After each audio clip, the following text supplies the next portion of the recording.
Assalamualaikum warahmatullahi wabarakatuh. Kali ini kita akan mempelajari kelas 5, tema 5, ekosistem, subtema 3, keseimbangan ekosistem pembelajaran 3. Nantinya kita akan mempelajari tentang pengaruh letak geografis Indonesia terhadap kehidupan sosial budaya masyarakatnya, dan menjelaskan pentingnya persatuan dan kesatuan masyarakat yang berbeda latar belakang sosial dan budayanya.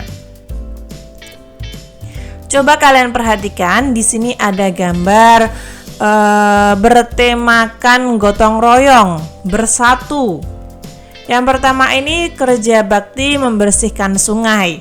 Yang kedua, membangun rumah. Yang ketiga, mengumpulkan bantuan untuk korban bencana alam. Lalu ada beberapa pertanyaan. Pernahkah kalian melihat peristiwa serupa terjadi di sekitar kalian? Peristiwa serupa apakah yang dimaksud? Nah, di sini peristiwa serupa itu ini loh teman-teman. 3 gambar ini. Misalnya saja pernah ya, kalian bisa tulis pernah. Faktor-faktor apa sajakah yang mempengaruhi peristiwa tersebut terjadi? Ada faktor manusia dan juga faktor alam. Pertanyaan ini ada pada halaman 112 yang paling bawah. Mengapa masyarakat mau melakukan kegiatan tersebut? Mau bekerja bakti, mau saling membantu, mau gotong royong? Karena untuk menumbuhkan sikap sukarela, tolong-menolong, kebersamaan, dan kekeluargaan antar anggota masyarakat. Coba kalian perhatikan, di sini ada gambar gotong royong membangun rumah. Begitu damai ya teman-teman. Suatu pekerjaan ketika dikerjakan bersama-sama itu akan lebih mudah dan cepat selesai. Pengaruh letak geografis Indonesia terhadap kehidupan sosial budaya masyarakat. Secara geografis, Indonesia itu diapit oleh 2 samudra dan 2 benua. Di sebelah barat laut, Indonesia berbatasan dengan benua Asia. Di sebelah tenggara, Indonesia berbatasan dengan benua Australia. Di sebelah barat daya, Indonesia berbatasan dengan Samudra Hindia, dan di sebelah timur laut berbatasan dengan Samudra Pasifik. Batasan-batasan geografis ini memberi sejumlah pengaruh bagi Indonesia sebagai sebuah negara dengan kebudayaan yang beragam. Coba kalian perhatikan gambar ini. Nah, di sini ada gambar peta Indonesia. Letak yang sangat strategis ini memberikan pengaruh sosial budaya yang sangat besar terhadap kehidupan masyarakat Indonesia. Bangsa Indonesia menjadi bangsa yang terbuka untuk berinteraksi dan bekerja sama dengan bangsa lain yang ada di sekitarnya. Bangsa Indonesia menyadari pentingnya bekerja sama, saling membantu, dan peduli terhadap kehidupan masyarakat negara sekitarnya. Bangsa Indonesia juga menyadari bahwa negara-negara yang berada di sekitarnya akan menjadi keuntungan tersendiri yang dapat mendukung perkembangan dan pertumbuhan bangsa Indonesia sebagai sebuah negara. Wilayah Indonesia terdiri atas ribuan pulau yang dipisahkan oleh selat dan laut. Nah, salah satu kesatuan yang tidak dapat dipisahkan. Kondisi tersebut melahirkan keanekaragaman bahasa, suku, agama, dan kebudayaan daerah. Kebudayaan daerah merupakan kebudayaan yang tumbuh dan berkembang di daerah-daerah di seluruh wilayah Indonesia dan mempunyai ciri khas daerah tersebut. Kebudayaan daerah merupakan akar dari kebudayaan nasional. Keberagaman tersebut menjadi kekhasan dan daya tarik tersendiri bagi pihak-pihak luar serta memperkaya kebudayaan nasional. Berbagai bentuk budaya seperti kesenian daerah, pakaian tradisional, rumah adat, dan makanan khas menjadi bukti adanya keragaman budaya Indonesia. Keragaman ini menjadi keunikan yang mengundang bangsa lain untuk berkunjung dan mempelajari budaya Indonesia. Nah, Indonesia itu kan berpulau-pulau ya teman-teman. Jadi kita memiliki banyak sekali perbedaan. Namun perbedaan itu malah membuat kita semakin bersatu, malah membuat kita beraneka ragam, saling melengkapi. Nah, seperti itu. Lalu sekarang tuliskan pikiran utama dan informasi penting dari bacaan tadi. Nah, untuk masalah pikiran utama dan informasi penting, cara mencarinya saya sudah bahas di video sebelumnya. Di sini Kak Wafik tidak bahas lagi ya teman-teman. Kak Wafik langsung saja akan memperbesar seperti ini. Pada paragraf pertama itu pikiran utamanya letak geografis Indonesia. Sebenarnya jika dibuat panjang, ini sebenarnya sudah Kak Wafik singkat teman-teman. Kata sebenarnya itu secara geografis Indonesia diampit oleh 2 samudra dan 2 benua. Nah, seperti itu. Namun di sini Kak Wafik singkat saja seperti ini, letak geografis Indonesia. Lalu informasi pentingnya, Indonesia itu diapit oleh 2 benua. 2 benua dan 2 samudra. Nah, kalian bisa tulis juga samudra Pasifik dan samudra Hindia. Misalnya saja seperti itu. Di sini Kak Wafik benar-benar menyingkatnya. Kenapa? Karena teman-teman kan kurang suka dengan bacaan yang terlalu banyak ya. Paragraf yang kedua, pikiran utamanya pengaruh letak Indonesia yang strategis. Informasi pentingnya, bangsa Indonesia menjadi terbuka dan menyadari pentingnya bekerja sama terhadap kehidupan masyarakat negara sekitarnya. Yang kedua, bangsa Indonesia sadar bahwa negara di sekitarnya dapat mendukung perkembangan bangsa Indonesia. Selanjutnya, paragraf ketiga, wilayah Indonesia terdiri atas ribuan pulau. Informasi pentingnya, nah di sini kan Kak Wafik tulis 2 ya teman-teman. Namun ketika kalian ingin menulis 1 saja itu tidak apa-apa, tapi lebih baik tulis semuanya ya. Lalu kesimpulan dari bacaan tadi adalah letak geografis Indonesia diapit oleh 2 samudra dan 2 benua. Hal ini memberikan pengaruh sosial yang besar terhadap kehidupan masyarakatnya. Wilayah Indonesia terdiri atas ribuan pulau. Lalu ada beberapa pertanyaan teman-teman pada halaman 115. Kak Wafik akan bahas satu persatu ya. Bagaimana bangsa Indonesia memandang keberadaan negara-negara lain di sekitarnya? Nah, pandangannya terhadap negara-negara yang berada di sekitarnya yaitu akan menjadikan kekuatan tersendiri yang dapat mendukung perkembangan dan pertumbuhan bangsa Indonesia. Apa sajakah pengaruh letak geografis terhadap kehidupan sosial masyarakatnya? Nah, bangsa Indonesia akan menjadi bangsa yang terbuka, menyadari pentingnya bekerja sama, saling membantu, dan peduli terhadap kehidupan masyarakat negara sekitarnya. Bagaimana pengaruh letak geografis Indonesia terhadap kehidupan budaya masyarakat? Nah, wilayah Indonesia ini terdiri atas ribuan, melahirkan keanekaragaman bahasa, suku, agama, dan kebudayaan daerah. Nah, ini maksud Kak Wafik ribuan pulau ya. Kalian bisa menambahkan sendiri. Wilayah Indonesia terdiri atas ribuan pulau yang melahirkan keberagaman bahasa, suku, agama, dan kebudayaan daerah.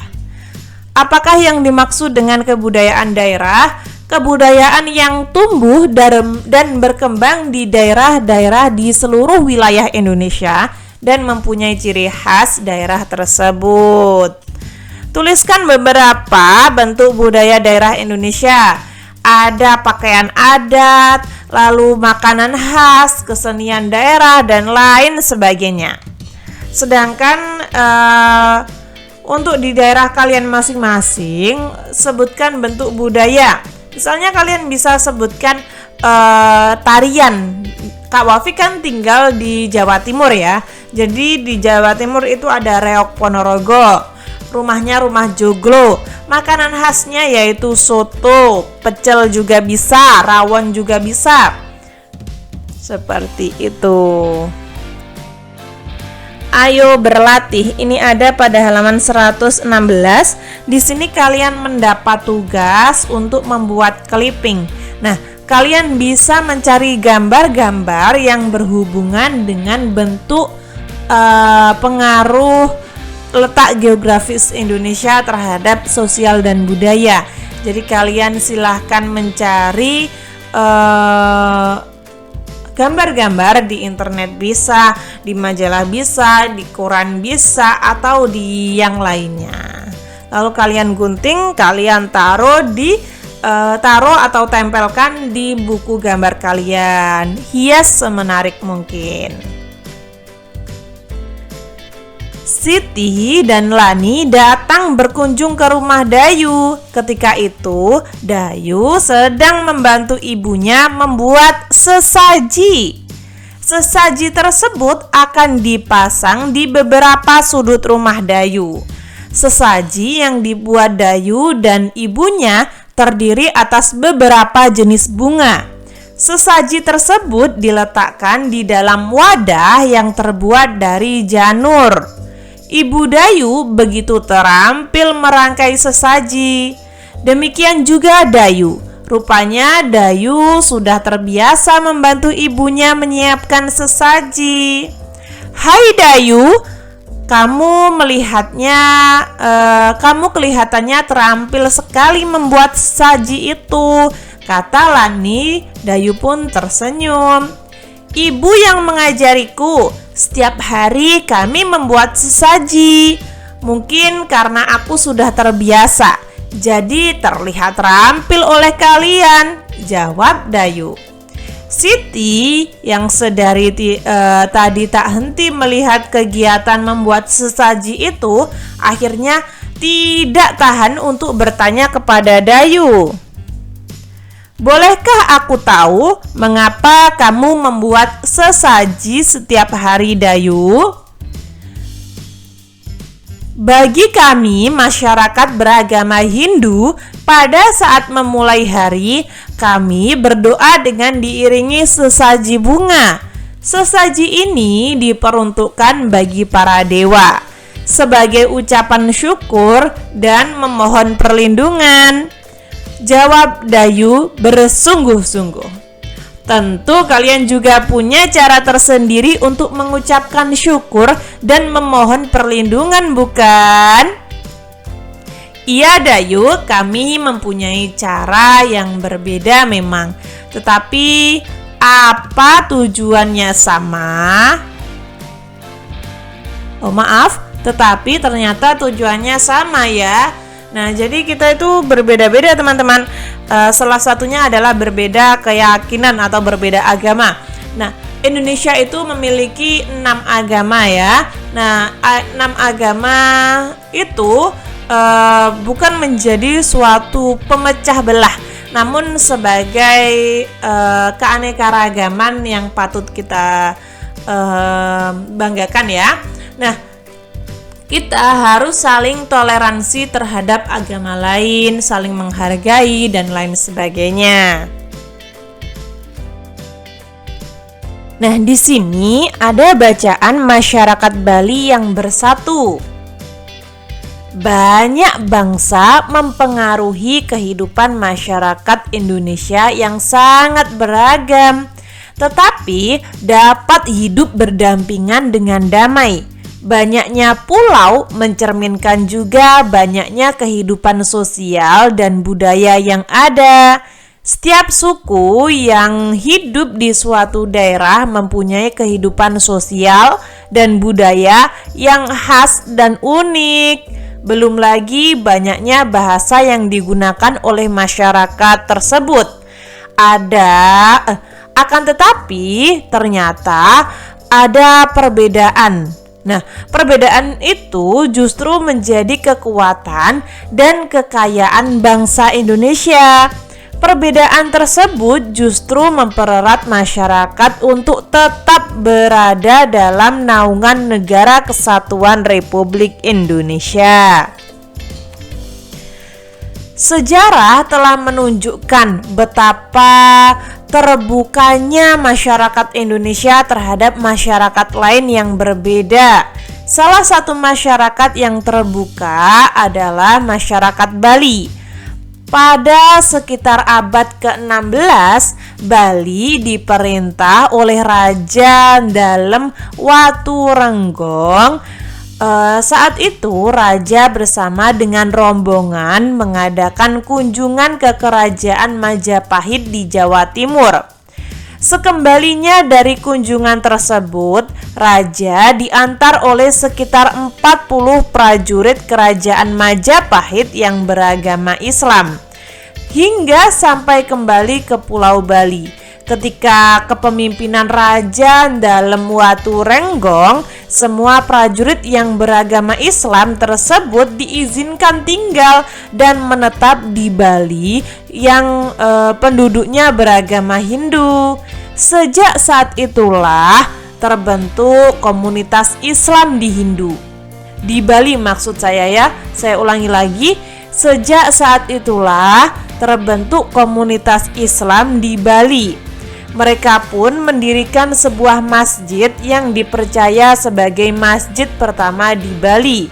Masjid itu diberi nama Masjid Glgel. Hingga kini masyarakat Bali dapat hidup rukun dan damai dengan masyarakat lain yang berbeda kehidupan sosial dan budayanya. Pada setiap perayaan adat dan keagamaan di Bali, masyarakat yang tidak beragama Hindu ikut menjaga agar perayaan dapat berlangsung aman dan damai. Demikian halnya ketika umat Islam atau umat Kristen menjalankan ibadahnya seperti sholat Jumat, tarawih, dan kebaktian minggu. Masyarakat Hindu di Bali ikut menjaga tempat-tempat ibadah seperti masjid dan gereja. Coba kalian perhatikan gambarnya. Di sini kan ada dua orang yang tidak ikut sholat. Nah, dua orang ini menjaga jalannya ibadah tersebut agar damai dan aman. Nah, ini sangat kental sekali ya toleransinya teman-teman. Bacalah kembali dengan seksama tadi ya. Lalu ada beberapa pertanyaan. Kalian mendapat tugas untuk mengerjakan pertanyaan-pertanyaan tersebut. Saya akan membahas yang pertama terlebih dahulu. Menurutmu mengapa para pecalang itu mau menjaga keamanan umat Islam? Nah, di tempat kalian ada tidak teman-teman suatu kegiatan seperti ini?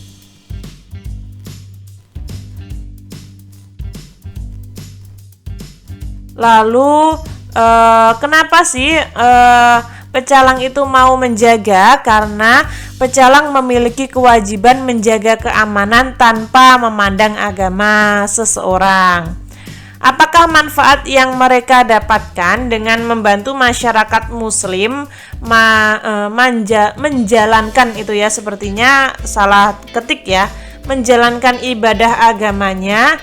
Nah, manfaatnya dapat damai, aman, dan juga mempererat tali silaturahim teman-teman antar umat beragama. antara umat Islam dan Kristen saling akur. Nah, seperti itu. Lalu, apakah manfaat yang diperoleh masyarakat Muslim di Bali dengan adanya pecalang? Nah, manfaatnya adalah dapat menjalankan ibadah dengan tenang, aman, dan lancar. Nah, menurut Google atau menurut kebanyakan orang, pecalang itu seperti polisi adat Bali. Nah, dia itu memiliki peran yang besar dalam menjaga kelancaran setiap tahap prosesi yang harus dilaksanakan. Misalnya saja seperti ini ya. Ini saling menjaga satu sama lain. Ketika umat Islam menjalankan ibadah, maka yang tidak menjalankan ibadah mengawasi jalannya ibadah tersebut agar berjalan dengan aman, damai, dan lancar. Di sini Kak Wafik pakai bahasa yang mudah difahami saja ya. Untuk lebih lanjutnya kalian bisa baca buku kalian masing-masing, atau ketika kalian kurang informasi kalian bisa cari di Google atau mungkin di yang lainnya ya. Lalu yang D, catatlah hasil diskusimu dengan bentuk peta pikiran. Nah, pecalang. Pecalang itu ada kewajibannya. Jadi kewajibannya adalah menjaga keamanan masyarakat Bali tanpa memandang status agama. Selain kewajiban, dia juga memiliki manfaat. Manfaatnya bagi pecalang itu sendiri dan manfaat bagi umat Muslim. Nah, mungkin ada juga manfaat untuk orang Hindu dan lain sebagainya. Kalian bisa menambahkan sendiri ya. Ini bisa kalian tulis di halaman 120 yang paling bawah. Untuk nomor 2 ini, jelaskan manfaat yang diperoleh masyarakat dengan adanya persatuan dan kesatuan sosial budaya masyarakat. Nah, ini bisa kalian ceritakan sendiri ya. Kalian bisa mengarangnya sendiri. Namun ketika kalian masih bingung, masih belum paham dengan pertanyaannya, butuh sedikit contoh, nah kalian bisa tulis di komentar. Kak Wafik usahakan untuk membantunya. Ayo berlatih. Ada pertanyaan lagi teman-teman. Mari kita selesaikan satu persatu. Apa saja manfaat yang diperoleh bangsa Indonesia dengan letak geografis yang strategis sehubungan dengan kehidupan sosial masyarakat? Nah, bangsa Indonesia itu menjadi terbuka dan menyadari pentingnya bekerja sama, saling membantu, peduli terhadap kehidupan masyarakat negara di sekitarnya. Apa saja manfaat yang diperoleh bangsa Indonesia dengan letak geografis strategis sehubungan dengan kehidupan sosial budaya masyarakatnya? Nah, kehidupan budaya masyarakat diwarnai dengan keanekaragaman budaya daerah yang memiliki ciri khas masing-masing. Keberbedaan tersebut membuat kita itu menjadi beraneka ragam, teman-teman. Jadi unik, jadi khas, jadi suatu yang menarik untuk dipelajari lebih lanjut. Jelaskan manfaat persatuan dan kesatuan masyarakat di tempat tinggalmu. Ini bisa kalian sesuaikan dengan tempat tinggal kalian masing-masing ya. Kak Wafik sebutkan banyak sekali ini. Semisal kalian ingin menulis sampai koma ini saja tidak apa-apa, menulis semuanya itu lebih bagus. Hal menarik yang kita pelajari adalah mendeskripsikan potensi keadaan geografis dan juga mengaitkan pengaruhnya. Lalu tuliskan beberapa pertanyaan yang kamu miliki selama kegiatan. Misalnya saja, mengapa sih Indonesia tetap bisa bersatu meski banyak sekali perbedaan? Dan bagaimana menjadikan negara Indonesia menjadi negara yang maju? Nah, misalnya saja seperti itu ya. Sekian, terima kasih. Ketika teman-teman ada saran, masih kurang paham, atau mungkin Kak Wafik salah ketik, salah pengucapan, kalian bisa tulis di komentar agar Kak Wafik dapat memperbaikinya. Semoga bermanfaat. Wassalamualaikum warahmatullahi wabarakatuh.